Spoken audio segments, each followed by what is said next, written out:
Hello दोस्तों, welcome to my channel civil service. My name is Smita. आज हम पढ़ने वाले हैं इंटीग्रेटेड डिजीज मैनेजमेंट, जो कि हमारा जो टॉपिक चल रहा था प्लांट प्रोटेक्शन टेक्निक।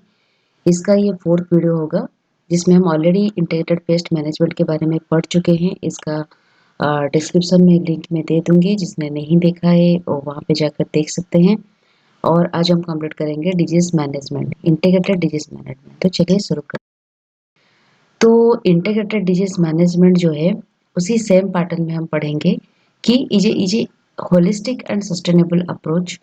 उसी तरह से हम हर एक टेक्निक को इंटीग्रेट करके उसको मैनेजिंग करते हैं प्लांट डिजीजेस को। जैसे कि प्लांट में जो इंसेक्ट लगते हैं उसको कंट्रोल करने के लिए हम जिस तरह से हर एक टेक्निक को इंटीग्रेट करके एग्रीकल्चर और हॉर्टिकल्चर सिस्टम में यूज़ करते हैं, उसी तरह से डिजीजेस भी जो लगते हैं प्लांट में, बैक्टीरियल हो गया, वायरस हो गया, और निमाटोड्स से डिजीज फैलता है, फंगल डिजीज होते हैं, ये सारे डिफरेंट इंसेक्ट भी होते हैं जो वेक्टर्स बनते हैं इस डिजीजेस को लाने के लिए। ये सारी चीज़ों को कंट्रोल करने के लिए हमें इंटीग्रेटेड वे में हर एक टेक्निक को, cultural technique, physical technique, biological technique, इस तरह से हर एक टेक्निक को इंटीग्रेट करके आगे बढ़ना होता है। इसमें एम्फासाइज किया जाता है प्रिवेंशन को, एनवायरमेंटल सेफ्टी को ध्यान में रखा जाता है, इकोनॉमिक वायबिलिटी को भी ध्यान में रखा जाता है, एंड इंटीग्रेशन किया जाता है cultural, biological, physical, chemical and genetic technique to achieve optimal disease control.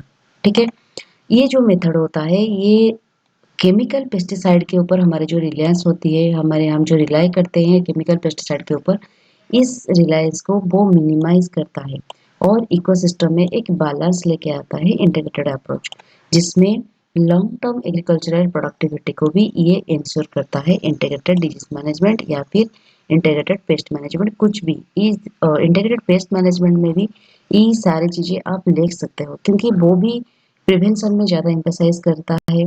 और कहते हैं ना, prevention is better than cure. हमारे हेल्थ डिजीजेस में भी या फिर क्रॉप डिजीजेस में कुछ भी चीज़ें हो, क्योर से ज़्यादा हम प्रिवेंशन पे अगर ध्यान देते हैं तो काफ़ी फायदा होता है। हम डिजीजेस को या फिर पेस्ट को काफ़ी हद तक कंट्रोल कर सकते हैं।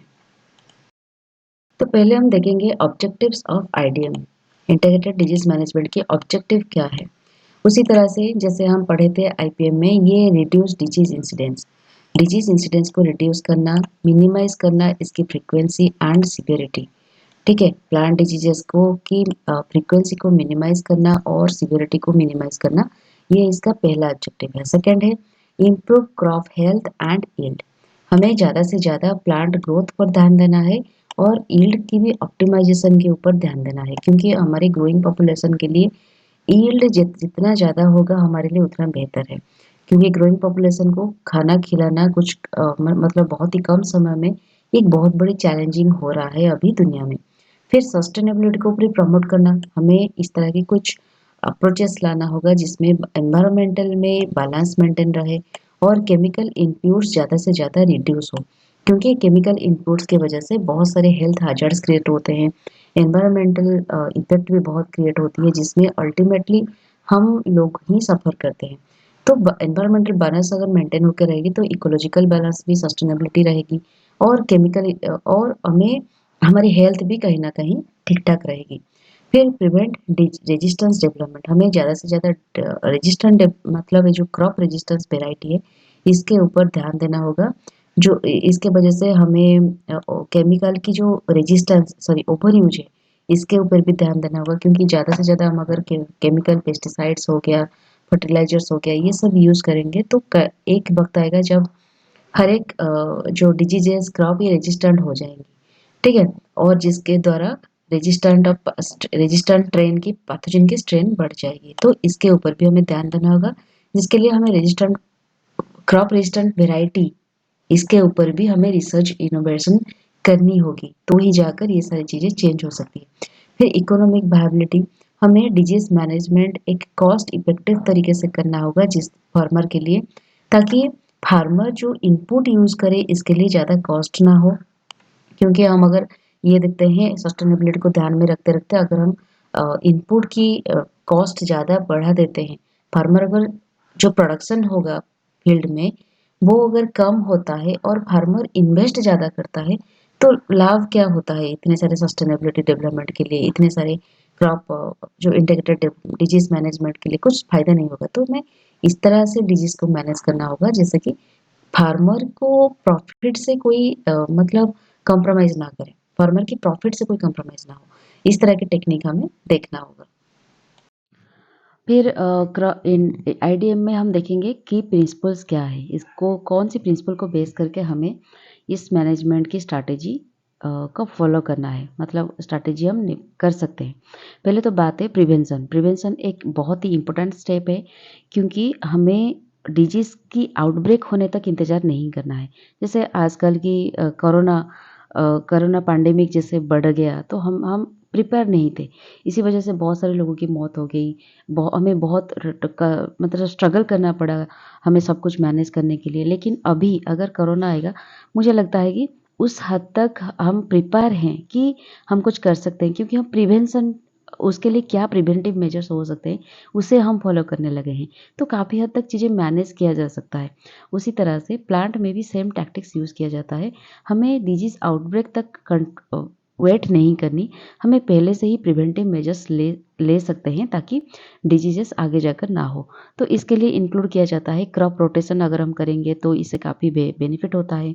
रेजिस्टेंट वेराइटीज हम अगर यूज़ करते हैं और प्रॉपर सैनिटेशन मेंटेन करते हैं फील्ड में, तो प्रिवेंट काफ़ी हद तक हम डिजीजेस को प्रिवेंट कर सकते हैं। फिर इंटीग्रेशन ऑफ टैक्टिस। टैक्टिस में मतलब बहुत सारे स्ट्रैटेजी को हम यूज़ करते हैं, जैसे कि biological, cultural, physical, genetic modified crops and chemical methods. ये सारे लास्टली केमिकल मेथड्स यूज़ किया जाता है। अगर हर एक चीज़ का असर ना हो डिजीजेस के ऊपर, हम देखते हैं हर एक चीज़ हम यूज़ कर लिया फिर भी डिजीजेस कंट्रोल नहीं हो रहा है, उसके बाद हम केमिकल मेथड्स को आते हैं।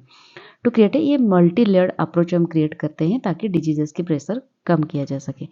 फिर सस्टेनेबिलिटी को भी हमें ध्यान में रखना होगा। एक लॉन्ग टर्म के लिए किस तरह से हमारे नेक्स्ट जनरेशन के लिए एनवायरमेंटल बेनिफिट हो, हमारे नेक्स्ट जनरेशन उसमें बेनिफिटेड हो, ह्यूमन हेल्थ का भी कोई कंप्रोमाइज़ ना हो, ये सारी चीज़ों को भी हमें ध्यान में रखना होता है।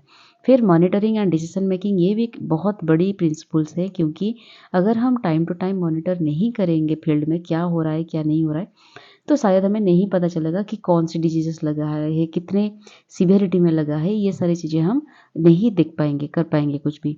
तो इसी वजह से regular scouting and disease monitoring, ये सारी चीज़ें करना टाइम टू टाइम बहुत इम्पोर्टेंट इम्पोर्टेंट रोल निभाता है। ठीक है, उसके बाद आता है अडॉप्शन टू लोकल कंडीशंस। हमें जो भी स्ट्रैटेजी फॉलो करना है लोकल कंडीशन को ध्यान में रखते हुए, क्योंकि देखिए हमारी जो इंडिया है ये एक डाइवर्स कंट्री है।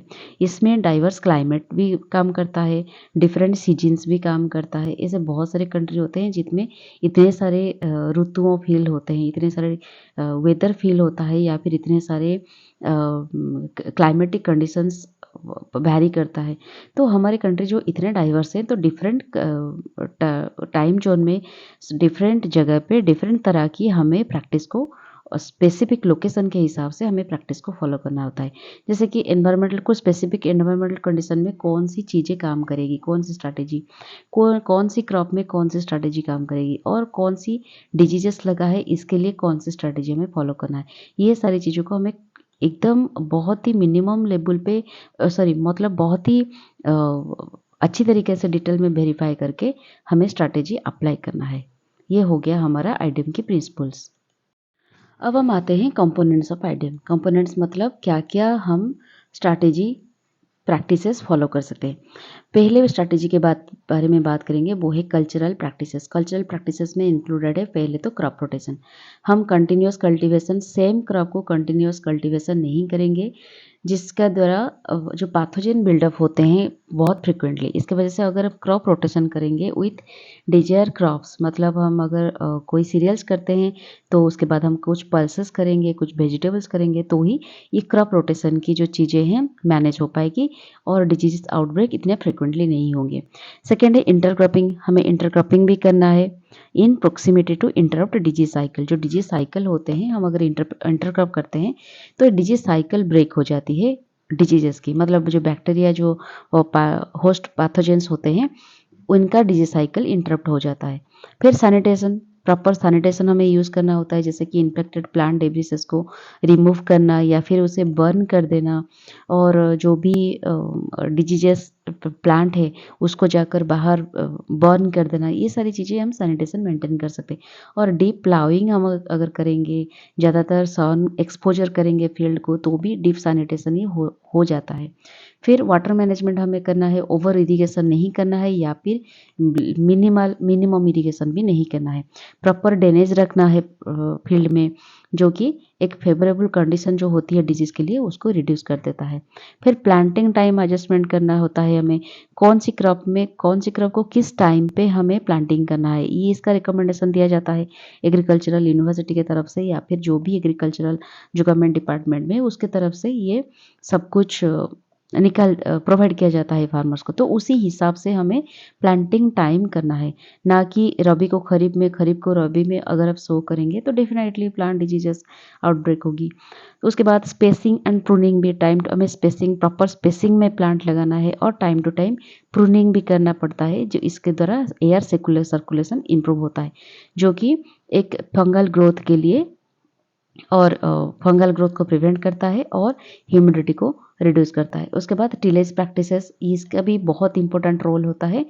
प्रॉपर टिलेज अगर हम करेंगे, बोरी pathogen infested reduce deep in the soil, proper tillage practices अगर हम करेंगे तो काफ़ी हद तक ये मैनेज हो जाती है। टिलेज से जो क्या होती है, जो इन्फेक्टेड जो पैथोजेंस होते हैं सॉइल भी जो इन्फेक्टेड होती है तो वो ऊपर आ जाती है, तो उसके साथ वो सन एक्सपोजर होके काफ़ी हद तक वो मर जाते हैं। तो सॉइल सैनिटाइजेशन भी हो जाती है और क्रॉप की ग्रोथ भी अच्छी तरह से होता है। फिर सेकंड जो कंपोनेंट होता है वो होता है होस्ट रेजिस्टेंस जो होते हैं, मतलब हमें कुछ डिजीज रेजिस्टेंट या फिर टॉलरेंट क्रॉप वेराइटीज़ को रिसर्च और इनोवेशन के थ्रू हमें निकलना है, जो काफ़ी हद तक सब्सिस्टिबिलिटी को रिड्यूस कर देता है। मतलब डिजीज रेजिस्टेंट वेराइटी होगी या फिर डिजीज टॉलरेंट वेराइटीज़ होगी, तो हमें ये जो डिजीज़ है काफ़ी हद तक क्रॉप को डैमेज नहीं कर पाएगी। इसके लिए हमें जेनेटिकली मॉडिफाइड क्रॉप भी यूज़ कर सकते हैं, जो कि आता है बीटी कटन, बीटी ब्रिंजल्स, ये सारी चीज़ें भी आजकल बीटी राइस के बारे में भी सुनाई दे रहा है कि बीटी राइस भी बहुत जल्द आ जाएगी। तो ये सारी चीज़ें कहीं न कहीं काफ़ी हद तक हमें हेल्प करते हैं डिजीज़ को प्रिवेंट करने में। फिर हम देखेंगे थर्ड जो कंपोनेंट है बायोलॉजिकल कंट्रोल, मतलब हमें बायोलॉजिकल तरीके से हम कैसे डिजीज़ को प्रिवेंट कर सकते हैं। बहुत सारे बेनिफिशियल माइक्रो ऑर्गेनिजम्स होते हैं, जैसे कि beneficial bacteria, Pseudomonas fluorescence, beneficial fungi जैसे कि ट्राइकोडर्मा स्पेसिस और माइकोराइजल एसोसिएशंस, ये सब यूज़ करके हम डिजीज़ को काफ़ी हद तक रिड्यूस कर सकते हैं। फिर बायोलॉजिकल बायोपेस्टिसाइड्स भी आजकल बहुत अवेलेबल है, जैसे कि नेचुरल ऑर्गेनिजम्स कुछ क्रॉप फील्ड में छोड़ा जाता है, देखकर कितना एरिया में कितना छोड़ने से वो हेल्प करते हैं डिजीज़ेस को मैनेज करने में। और नीम ऑयल भी यूज़ कर सकते हैं, बैसिलस बेस्ड फंजीसाइड्स भी हम यूज़ कर सकते हैं अगर डिजीज़ आउटब्रेक होती है।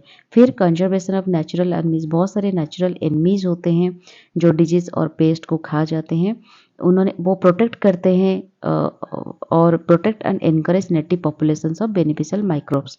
ठीक है, ये सारे जो नेचुरल एनिमीज होते हैं वो डिजीजेस मैनेज करने में बहुत काफ़ी हद तक हेल्प करते हैं। फिर जो फोर्थ कंपोनेंट है वो है जेनेटिक रेजिस्टेंट। हम तो इसके बारे में पढ़े कि किस तरह से हमें रिसर्च इनोवेशन करके रेजिस्टेंट वेराइटीज़ निकालना है और जेनेटिकली मॉडिफाइड क्रॉप्स जो होते हैं उसको भी हमें एम्प्लॉय करना है, मतलब उस तरह की कुछ वेराइटी निकालना है। फिर फिफ्थ जो कंपोनेंट है वो है फिजिकल एंड मैकेनिकल मेथड्स। इसमें हम सोलराइजेशन को इंक्लूड करते हैं। सॉइल को एक प्लास्टिक शीट में, आपने देखा होगा वीडियो में हो या फिर जो भी एग्रीकल्चर पढ़ते हैं उनके प्रैक्टिकल में कॉलेज की तरफ से दिखाया जाता है कि किस तरह की सॉइल को कवर करके एक प्लास्टिक शीट में हम उसके टेम्परेचर रेज करते हैं। इसके द्वारा क्या होता है, जो सॉइल में जो पैथोजेंस होते हैं वो मर जाते हैं। तो ये सारे सोलराइजेशन हम करते हैं। हीट ट्रीटमेंट देते हैं सीड्स को और प्लांटिंग मटेरियल्स को, जिसमें पैथोजन को इरेडिकेट किया जाता है काफ़ी हद तक। फिर हैंड प्रिंकिंग और प्रूनिंग करते हैं, जो भी इन्फेक्टेड पार्ट्स होता है प्लांट की उसको हम निकाल के काट के फेंक देते हैं, प्रूनिंग करते हैं। उसके बाद बैरियर्स और ट्रैप्स यूज़ किया जाता है, जैसे कि फिर हम फिजिकल बैरियर्स होता है, ट्रैप्स क्रॉप वगैरह यूज़ किया जाता है प्रिवेंशन करने के लिए पैथोजन को। और हमारा जो लास्ट 3 है वो है लास्टली हम जाएंगे केमिकल कंट्रोल। इसका एक जुडिशियस यूज़ होना बहुत ज़रूरी है, क्योंकि हम सब कुछ यूज़ कर लिए, अगर फिर भी कंट्रोल नहीं हो रहा है डिजीज़, फाइनली हमें केमिकल के पास आना है। इसमें हम फंजीसाइड्स, बैक्टीरियासाइड्स ये सारी चीज़ें हम targeted chemical treatments to prevent और मिटिगेट आउटब्रेक्स। तो इसको हमें उसी तरह से फंजीसाइड बैक्टीरियासाइड यूज़ करना होता है कि हमें एक टारगेटेड वे में हमें इस तरह से यूज़ नहीं करना ताकि जो नॉन टारगेटेड क्रॉप है वो भी मर जाए, उस तरह से हमें नहीं करना है। टारगेटेड सिस्टमेटिक हमें पेस्टिसाइड और फर्टिलाइजर बैक्टीरियासाइड जो भी हम यूज़ करते हैं उसे यूज़ करना है। Systematic and contact chemicals specific formulations में हमें मिनिमाइज एनवायरमेंटल इम्पैक्ट जो डालते हैं उसी तरह की केमिकल्स और पेस्टिसाइड को हमें यूज़ करना है। और इंटीग्रेटेड यूज में जैसे कि केमिकल्स को हम कंबाइन कर सकते हैं with other strategies to delay resistance and reduce application frequency. हम कुछ तरह के बायोपेस्टिसाइड या फिर फंजीसाइड वो भी यूज़ करके मिला के केमिकल में यूज़ कर सकते हैं ताकि हम डिजीज़ को रेजिस्टेंट बना सके, मतलब रेजिस्टेंट जो होता है क्रॉप वो उसको हम डिले कर सके, या फिर हम जो फ्रिक्वेंटली केमिकल यूज़ कर रहे हैं उसकी फ्रीक्वेंसी को हम रिड्यूस कर सके। ये सारी चीज़ों को हमें ध्यान में रखना होता है। फिर रेगुलेटरी मेजर्स हम करेंगे। रेगुलेटरी मेजर्स में क्वारंटाइन एंड इंस्पेक्शन के ऊपर भी ध्यान दिया जाता है। Prevent the spread of disease through regulated movement of plant material. जो प्लांट मटेरियल एक जगह से दूसरे जगह को डिलीवर होता है उसको इस मेथड में क्वारंटाइन एंड इंस्पेक्शन इस मेथड में रेगुलेट किया जाता है, ताकि देखा जाता है इस जगह से जाकर इस जो प्लांट मटेरियल ट्रांसफ़र हो रहा है इसमें कोई डिजीज और पेस्ट तो नहीं है। अगर है तो दूसरी जगह पर जाके वो भी स्प्रेड कर सकता है। तो इसी वजह से ये डिलीवरी होने से पहले एक जगह से दूसरे जगह को मूवमेंट करने से पहले ये जो डिपार्टमेंट वाला होते हैं उनको वो सब वेरीफाई करते हैं ताकि जितने सारे डिजीज मटेरियल हो उसको निकाला जा सके। सर्टिफिकेशन भी होता है, use certified disease free spread seeds and planting material. इसमें सर्टिफिकेट किया जाता है कि आपकी जो मटेरियल डिलीवर हो रहा है दूसरे जगह पर वो प्लांट मटेरियल डिजीज फ्री है। ठीक है। Compliance with standards other to government guidelines इसके लिए बनाया जाता है, जिसमें for pesticide use and disease control एक पर्टिकुलर गवर्नमेंट गाइडलाइंस होता है कि कौन सी डिजीज़ में आप कितना डाल सकते हो केमिकल पेस्टिसाइड्स, या फिर डिजीज़ कंट्रोल करने के लिए कितना यूज़ कर सकते हो। ये सारी चीज़ें की गाइडलाइन से गवर्नमेंट की तरफ बनाया जाता है। फिर लास्ट में हम देखेंगे integrated pest and disease management. Combining IDM with integrated pest management for holistic crop health strategies addressing both pest and disease together. Finally, हम ये एक चीज़ है कि हम IPM को IDM के साथ मिलाकर भी एक अप्रोच यूज़ करते हैं कि बहुत सारी ऐसी चीज़ होती है, बहुत सारे ऐसे इंसेक्ट पेस्ट होते हैं जो होस्ट होते हैं, मतलब कैरी करते, सॉरी होस्ट तो नहीं होते, वो कैरी करते हैं डिजीजेस को क्रॉप में इंसिडेंस होने में, आउटब्रेक होने में। तो इसी वजह से आईपीएम को हमें आईडीएम के साथ अगर इंटीग्रेट करके चलते हैं तो कहीं ना कहीं काफ़ी हद तक हमें हेल्प मिलती है, मतलब पेस्ट एंड डिजीजेस को टुगेदर हमें रिड्यूस करने में बहुत काफ़ी मदद मिलती है। तो अब हम देखेंगे आईडीएम को इम्प्लीमेंट करने के लिए स्टेप्स क्या क्या है। पहले तो स्टेप ये है डायग्नोसिस एंड असेसमेंट करेंगे। डायग्नोसिस अगर नहीं करेंगे तो पता कैसे चलेगा कि डिजीज़ हुआ है कि पेस्ट लगा है कि क्या है। तो पहले हम आइडेंटिफाई करेंगे डिजीजेस को, उसके बाद हम देखेंगे कौन सी, अरे पेन कहाँ गया, उसके बाद हम देखेंगे पैथोजन कहाँ क्या लगा है, बैक्टीरियल पैथोजन है या फिर फंगल है या फिर वायरस है, ये सारी चीज़ों को भी आइडेंटिफाई करेंगे। और सीवियरिटी, कितने सीवियरिटी में आउटब्रेक हुआ है, थोड़े से है या फिर थ्रेशोल्ड लेवल, जैसे हम देखे थे पढ़े थे पेस्ट लगने से एक थ्रेशोल्ड लेवल पता चलता है, कौन सी थ्रेशोल्ड लेवल अगर ज़्यादा है तो हमें किस तरह की कंट्रोल मेजर्स करना है, थ्रेशोल्ड लेवल कम है तो किस तरह की मैनेजमेंट करनी है। ये सारी चीज़ों को भी हमें ध्यान में रखना होगा। और एनवायरमेंटल कंडीशन को भी ध्यान में रखना होगा कि कौन सी डिजीजेस में, कौन सी एनवायरमेंटल कंडीशन में कौन सी डिजीजेस आउटब्रेक होती है और इसके लिए मेजर्स क्या हमें लेना चाहिए। ये सारी चीज़ों को भी अंडरस्टैंड करनी होगी हमें। फिर प्लानिंग करनी होगी। हमने डिजीजेस को पता चल लगा लिया, कौन सी पैथोजन लगा है ये भी पता लगा लिया, कितना सिवियरिटी है इसके बारे में भी पता लगेगा। अब हम चलेंगे स्ट्रैटेजी की तरफ कि कौन सी स्ट्रैटेजी हमें अडॉप्ट करनी है। हमें मल्टीपल मैनेजमेंट मेथड को इनकॉर्पोरेट करना है। हमें पहले कल्चरल देखना है, फिजिकल देखना है, बायोलॉजिकल मेथड भी यूज़ करना है, रेजिस्टेंट वेराइटी भी यूज़ करनी है। उसके बाद अगर कुछ नहीं हुआ, उसके उसके बाद जो इकोनॉमिक थ्रेशोल्ड लेवल हमें उसको भी सेट करना है फॉर डिजीज लेवल। इंटरवेंशन कौन सी इकोनॉमिक थ्रेशोल्ड लेवल में कौन सी इंटरवेंशन हमें देना है, ये सारी चीज़ों को हमें ध्यान में रखकर प्लानिंग।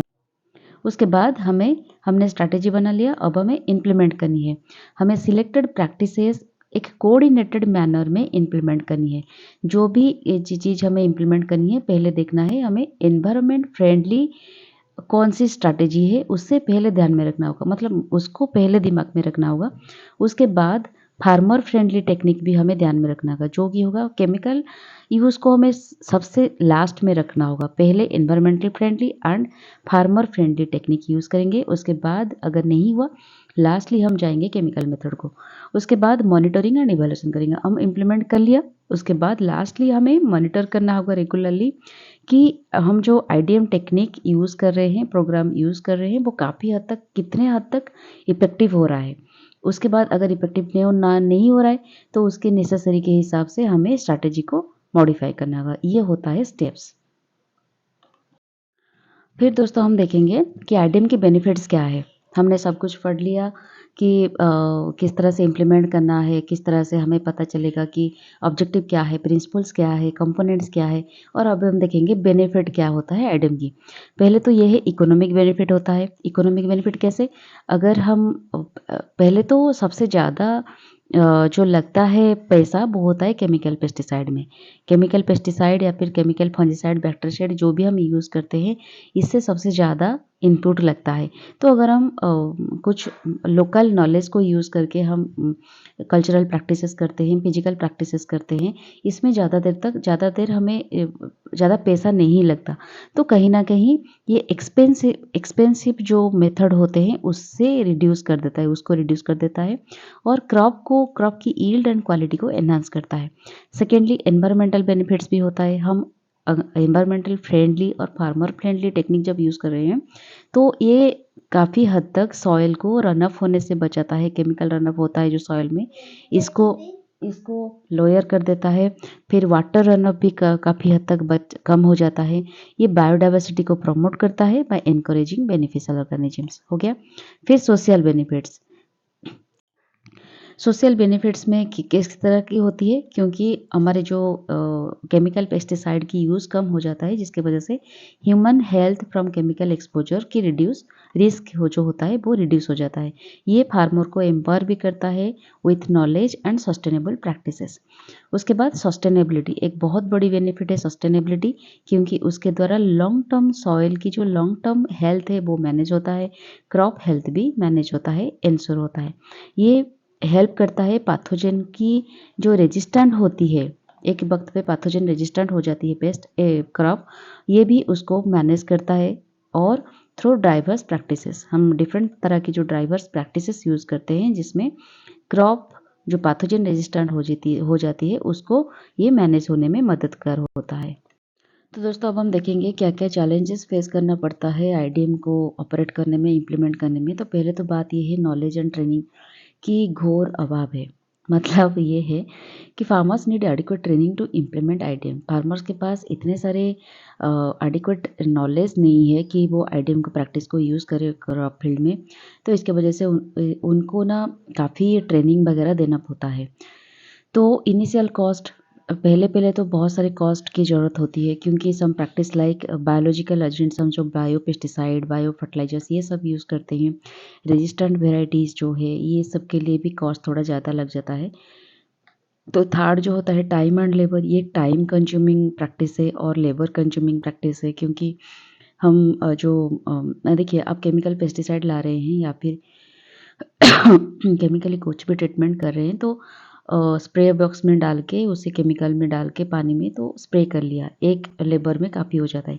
लेकिन आप अगर प्रूनिंग कर रहे हो, सोलराइजेशन कर रहे हो, वेरिफिकेशन सॉइल मॉनिटरिंग कर रहे हो, बहुत सारे ऐसे चीज़ें होते हैं जिसके लिए बहुत वक्त लगता है और टाइम भी लगता है।